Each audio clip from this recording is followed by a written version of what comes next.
Get ready to dive into the fascinating world of economic growth and the incredible minds behind it. This year's Nobel Prize in Economic Sciences is all about understanding the secrets behind sustained growth and how it has transformed our world.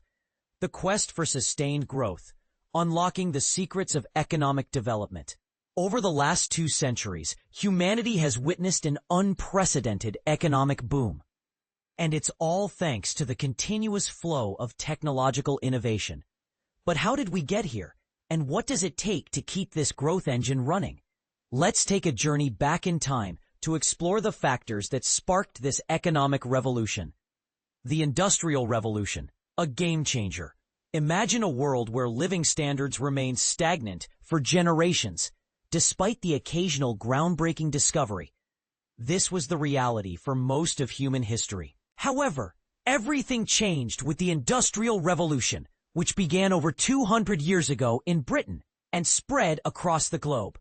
This revolution marked a shift from isolated innovations to a never-ending cycle of progress. It was a period of remarkable stability and sustained growth, a far cry from the stagnation that had plagued humanity for centuries. Unveiling the laureates, insights. This year's Nobel Prize in Economic Sciences celebrates the explanations behind this sustained growth, and it's an honor to introduce the laureates who have dedicated their lives to unraveling these mysteries. Economic historian Joel Mokyr. One half of the prize goes to Joel Mokyr, who has provided a brilliant description of the mechanisms that drive scientific breakthroughs and practical applications, creating a self-perpetuating cycle of growth. But here's where it gets controversial. Mokyr also emphasizes the importance of an open-minded society that embraces change, a concept that challenges the status quo. Economists Philippe Aghion and Peter Howitt, the other half of the prize is shared by these economists, who, in their 1992 publication, constructed a mathematical model that beautifully illustrates how growth arises through creative destruction. This process, while creative in its nature, also involves the destruction of older products, creating a dynamic and ever-evolving economic landscape. The new normal, beyond GDP. When we talk about economic growth, it's easy to get caught up in numbers and GDP figures. But growth is so much more than that. It's about new medicines, safer transportation, better food, efficient heating and lighting, and increased communication opportunities. These are the real-life improvements that make a difference in our daily lives. However, it's important to note that this type of growth based on technological development was not always the norm. Take, for example, the trend in Sweden and Britain from the 14th to the 18th century, where income fluctuations were common and overall growth was almost non-existent, despite significant innovations. The power of useful knowledge. So, what drives this sustained economic growth? The laureates have approached this question from different angles, but their answers converge on the importance of useful knowledge. Mokyr's research in economic history highlights the need for a continuous flow of this knowledge, which he divides into 2 parts: propositional knowledge, systematic descriptions of natural world regularities, and prescriptive knowledge, practical instructions and recipes. Before the Industrial Revolution, technological innovation was primarily based on prescriptive knowledge, where people knew what worked, but not why. This limited the ability to build upon existing knowledge and often led to futile attempts, such as the pursuit of perpetual motion machines or alchemy. The Scientific Revolution, a turning point. The 16th and 17th centuries brought about the scientific revolution as part of the Enlightenment. Scientists began to demand precise measurement methods, controlled experiments, and reproducible results, leading to a better feedback loop between propositional and prescriptive knowledge. This, in turn, accelerated the accumulation of useful knowledge that could be applied to the production of goods and services. From theory to practice, the role of practical knowledge. While useful knowledge is crucial, it's not enough on its own. Practical, Technical and commercial knowledge are also essential for turning brilliant ideas into reality. Take Leonardo da Vinci's helicopter designs, for example. Without the practical knowledge to bring these ideas to life, they remained just that, ideas on paper. Mokyr emphasizes that sustained growth first took root in Britain because it was home to skilled artisans and engineers who could understand designs and turn them into commercial products. Embracing change. A necessary condition for growth. Another key factor highlighted by Mokyr is the need for society to be open to change. Growth driven by technological advancements creates winners and losers, as new inventions replace old technologies and disrupt existing structures.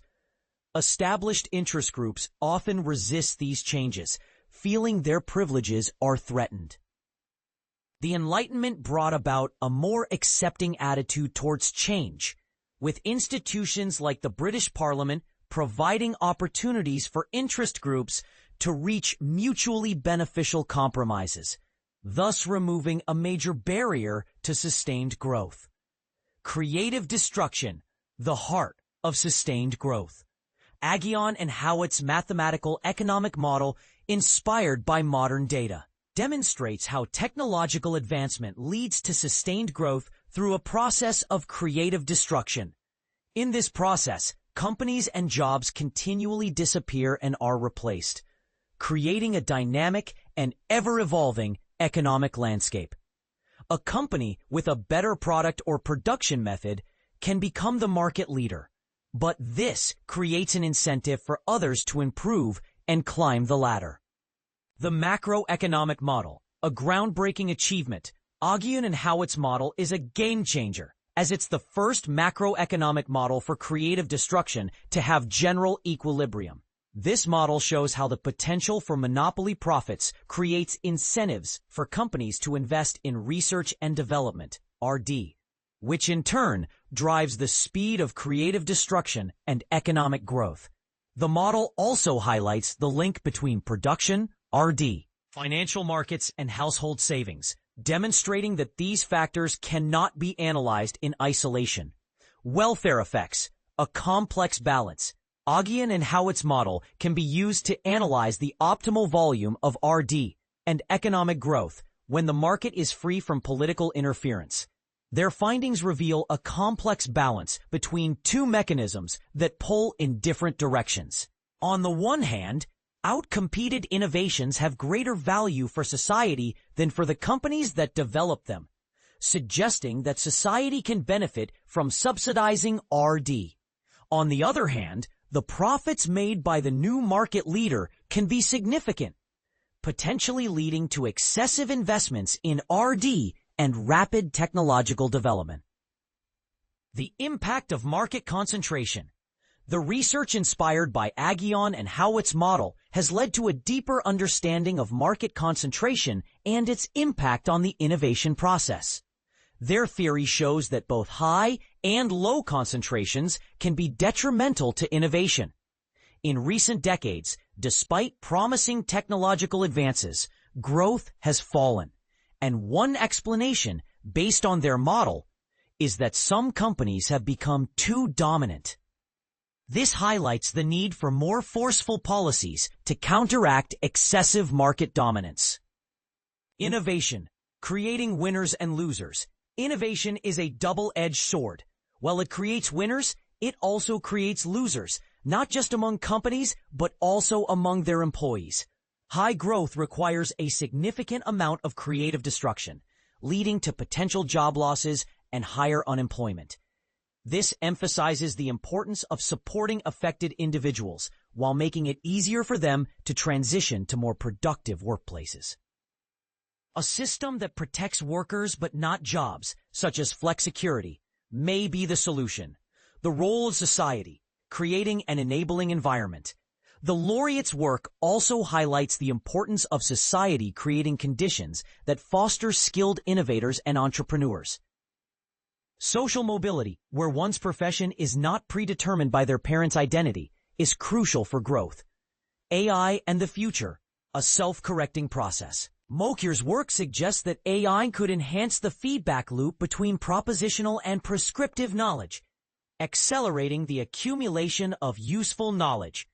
However, it's important to consider the potential negative side effects of innovations and the need for well-designed policies to address issues such as climate change, pollution, antibiotic resistance, inequality, and unsustainable resource use. Conclusion: sustained growth is not a given. Economic stagnation, not growth, has been the norm for most of human history. The laureates' work serves as a reminder that sustained growth is not guaranteed, and that we must be vigilant in addressing threats to continued growth, such as market dominance, restrictions on academic freedom, regional knowledge expansion, and blockades from disadvantaged groups. By heeding the laureates' insights, we can ensure that the machine of sustained growth continues to run smoothly, avoiding a return to stagnation. The 2025 laureates in economic sciences. The Royal Swedish Academy of Sciences has awarded the Sveriges Riksbank Prize in Economic Sciences in memory of Alfred Nobel 2025 to Joel Mokyr, Philippe Aghion, and Peter Howitt for having explained innovation-driven economic growth. Joel Mokyr, for having identified the prerequisites for sustained growth through technological progress. Philippe Aghion and Peter Howitt, for the theory of sustained growth through creative destruction. Don't miss the Nobel Prize announcements from October 6th to 13th, live streamed on nobelprize.org.